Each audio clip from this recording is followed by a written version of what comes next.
Hi there everybody, this is Dr. Flaskey again, and today we're going to continue on our series on why does my hand tingle.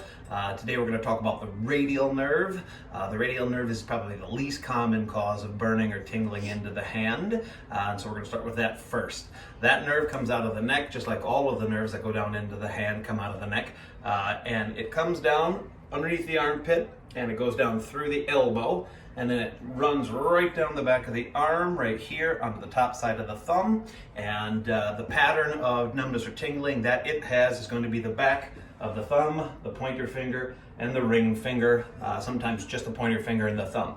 The important thing to note about the radial nerve is it does not go to the pads of the fingers, and so if those guys are where your problem is at, then it's definitely not the radial nerve.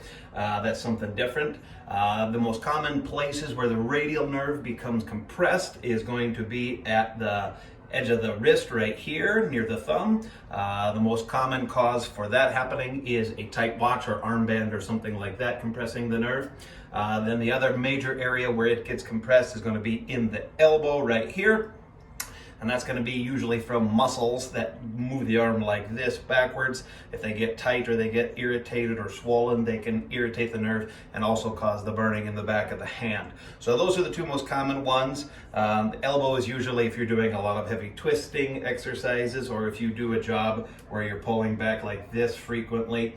The treatment for radial nerve compression, if it is in the elbow, is usually going to be stretches, exercises, some rehabilitation exercises, and a lot of times I do acupuncture for that.